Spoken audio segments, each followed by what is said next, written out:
Hello students, आज हम लोग जो टॉपिक डिस्कस करने जा रहे हैं वो है नेचर ऑफ स्टैटिस्टिक्स।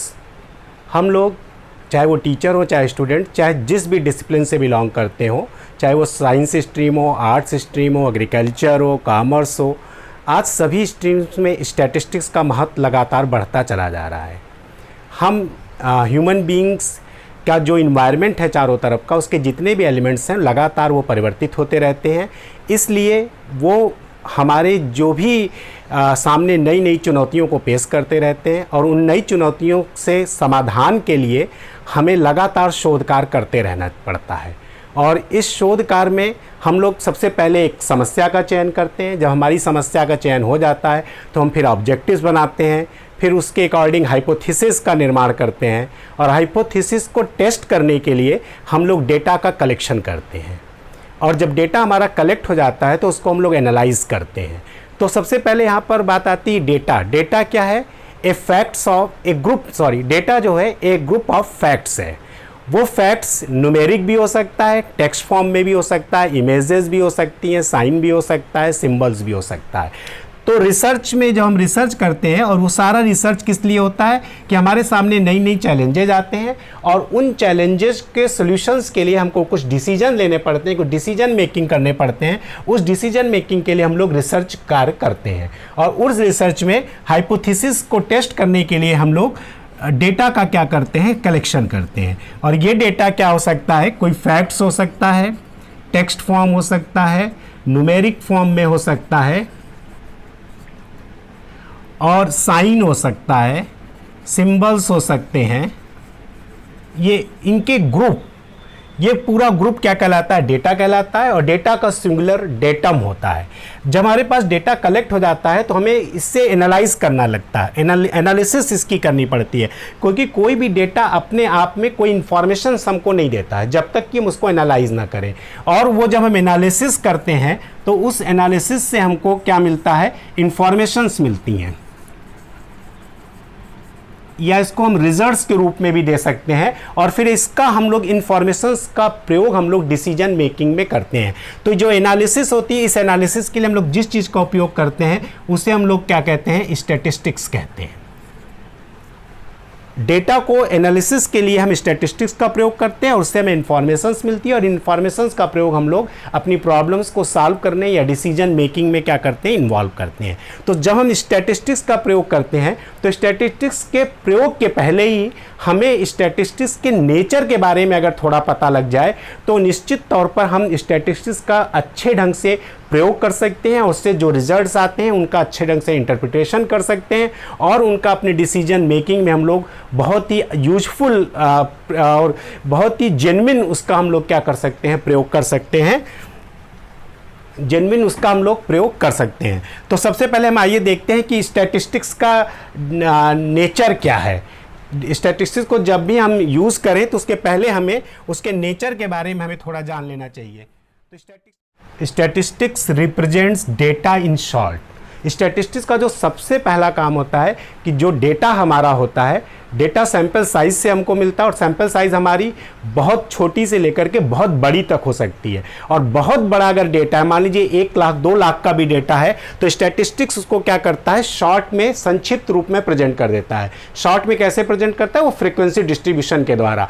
जितना बड़ा डेटा होता है उसको हम कुछ ग्रुप में डिवाइड कर देते हैं और उसके साथ उस ग्रुप में कितनी कितनी फ्रीक्वेंसीज आ रही है इसको हम इस तरह से फॉर्म कर लेते हैं। तो कितना बड़ा भी 1 लाख 2 लाख करोड़ का भी डेटा हो तो वो इस बोर्ड में इजीली आ सकता है। तो स्टैटिस्टिक्स का जो सबसे बड़ा काम है वो ये है कि डेटा को बहुत ही संक्षिप्त रूप में क्या करता है? प्रस्तुत कर देता है। दूसरा स्टैटिस्टिक्स का काम है statistics deals with group not individual.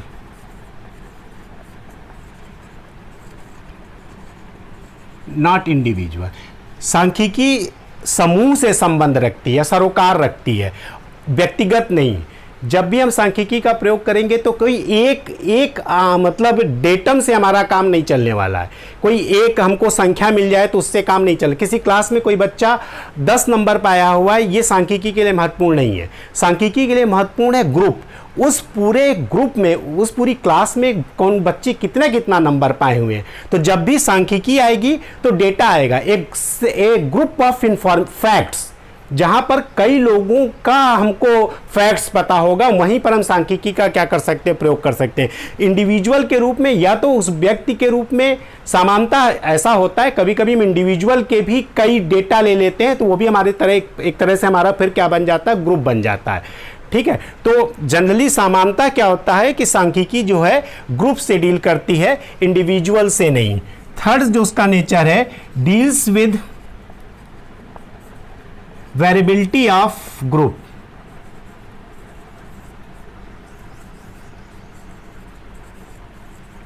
सांख्यिकी जो है ग्रुप में जिस वेरिएबल का हम अध्ययन कर रहे हैं, जिस चर या जिस गुण या विशेषता का हम अध्ययन कर रहे हैं, अगर ग्रुप में जितने भी लोग हैं सबका मान एक हो जाए तो वहाँ पर हम सांख्यिकी का प्रयोग नहीं कर सकते। जैसे किसी क्लास में 25 बच्चे पढ़ रहे हैं और 25 बच्चे की हाइट जो है, सबकी हाइट 5 फीट 2 इंच है, तो वहाँ पर सांख्यिकी लगाने की कोई आवश्यकता हमें नहीं पड़ती।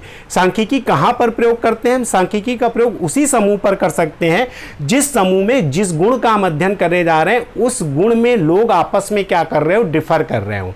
एटलीस्ट एक से ज़्यादा लोग तो डिफर करने ही चाहिए।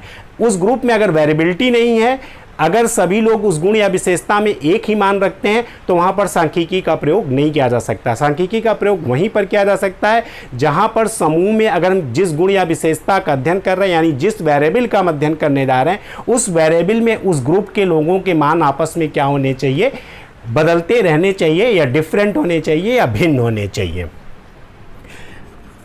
नेक्स्ट जो उसकी प्रॉपर्टीज़ है वो है statistics deals with numerical aspects of the problem, numerical aspect of the problem। सांख्यिकी का प्रयोग हम तभी कर सकते हैं जब हमारे पास जो फैक्ट्स हैं, जो डेटा हमारा है, वो न्यूमेरिक फॉर्म में हो, क्वांटिटेटिव हो। अगर डेटा हमारा क्वालिटेटिव है, तब क्वालिटेटिव डेटा में हम स्टैट्स का प्रयोग नहीं कर सकते। जहां भी हम क्वालिटेटिव डेटा में स्टैट्स का प्रयोग करते हैं, उस क्वालिटेटिव डेटा को हम पहले न्यूमेरिक फॉर्म में किसी न किसी तरीके से कन्वर्ट कर लेते हैं, और जब वो न्यूमेरिक फॉर्म में कन्वर्ट हो जाते तभी हम वहां पर सांख्यिकी का प्रयोग कर सकते हैं। तो जब भी हम सांख्यिकी का प्रयोग तभी कर सकते हैं जब डेटा हमारा न्यूमेरिक फॉर्म में होगा, डिजिट फॉर्म में होगा, या संख्या के रूप में जब रहता है। अगर वो न्यूमेरिक फॉर्म में हमारा डेटा नहीं है तो वहां पर हम स्टैटिस्टिक्स का प्रयोग नहीं कर सकते हैं। Statistics study the variable which affected by random factors, which affected by random factors।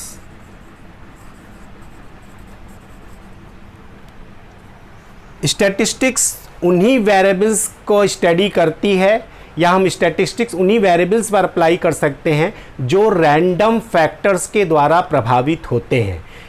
Mathematical equation से जो वेरिएबल्स गवर्न होते हैं, उनका अध्ययन हम लोग स्टैटिस्टिक्स के माध्यम से नहीं करते हैं। इसका अर्थ है, जैसे मान लीजिए लंबाई है, तो किसी व्यक्ति की लंबाई रैंडम फैक्टर से अफेक्टेड होती है। हम ये नहीं कह सकते कि माँ बाप बहुत लंबे हैं तो उस बच्चे की एग्जैक्ट हाइट कितनी होगी।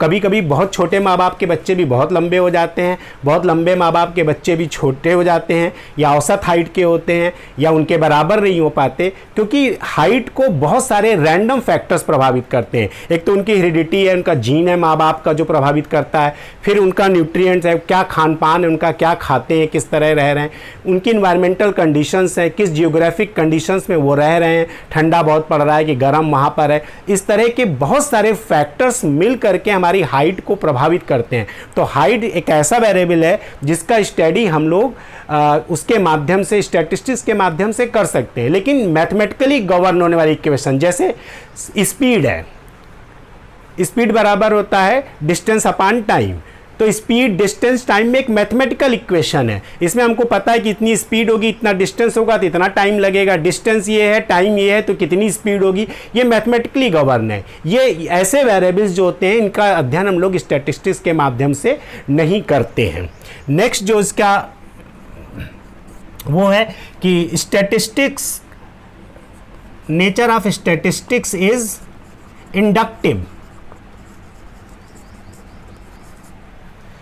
सांख्यिकी का जो नेचर होता है उसकी प्रकृति इंडक्टिव टाइप की होती है। इंडक्टिव का मतलब होता है कि इंडक्टिव आगमनात्मक होती है, यानी स्टैटिस्टिक्स में हम लोग क्या करते हैं, फ्रॉम स्पेसिफिक टू जनरल चलते हैं। पहले एक व्यक्ति का डेटा कलेक्ट किया, दूसरे व्यक्ति का, तीसरे व्यक्ति का, यानी जो भी हमारी सैंपल साइज होती है, मान लीजिए 50 की सैंपल साइज है, 50 की, तो हम 50 लोगों का अलग अलग डेटा कलेक्ट करते हैं सैंपल में, और उस सैंपल की स्टडी करके हम लोग पॉपुलेशन के बारे में क्या करते हैं, जनरलाइजेशन करते हैं। तो जब फ्रॉम स्पेसिफिक टू जनरल चलते हैं, कुछ लोगों का अध्ययन करके हम लोग एक बड़ी पॉपुलेशन के बारे में क्या इंटरप्रिटेशन करते हैं, किसी चीज़ का एस्टिमेट, किसी चीज़ को लगाते हैं, अंदाज लगाते हैं, तो उसे हम लोग क्या कहते हैं, इंडक्टिव रीजनिंग कहते हैं। तो स्टैटिस्टिक्स का जो नेचर होता है वो इंडक्टिव होता है, और इसमें हम फ्रॉम स्पेसिफिक टू जनरल चलते हैं। पहले डेटा कलेक्शन करते हैं सैंपल का, उसकी स्टडी करते हैं, और उसके आधार पर हम लोग पॉपुलेशन के बारे में जनरलाइजेशन करते हैं।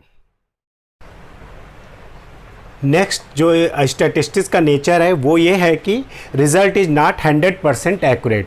स्टैटिस्टिकल टेक्निक्स का यूज़ करके हम लोग जो रिजल्ट्स प्राप्त करते हैं वो रिजल्ट्स 100% एक्यूरेट नहीं होते। स्टैटिस्टिक्स के रिजल्ट्स को हम लोग प्रोबेबिलिटीज़ के संदर्भ में बताते हैं, और लेवल ऑफ कॉन्फिडेंस के साथ हम लोग बताते हैं कि 95% का अगर लेवल ऑफ कॉन्फिडेंस है, 0.05 लेवल जिसको कहते हैं वो रहेगा तो हमारा रिजल्ट्स क्या हो जाएगा, 0.01 लेवल रहेगा तो हमारा क्या हो जाएगा।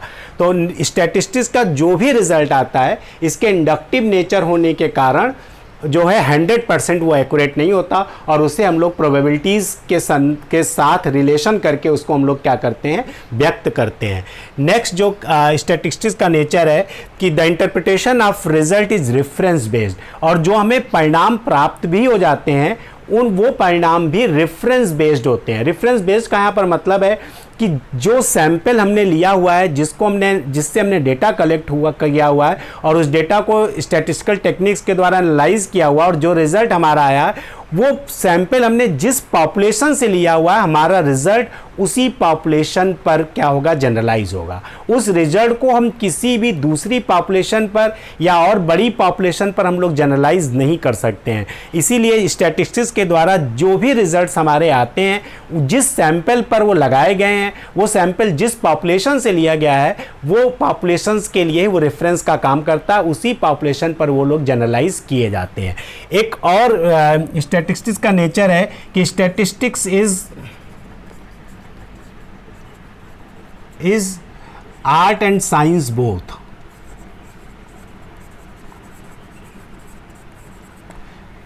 स्टैटिस्टिक्स साइंस भी है और आर्ट भी है। साइंस इस रूप में है क्योंकि एक ऑर्गेनाइज्ड नॉलेज है जो कि बहुत ऑब्जेक्टिविटी है जिसमें, और इस कारण से वो ऑर्गेनाइज्ड नॉलेज होने के कारण हम उसको कह सकते हैं वो साइंस है।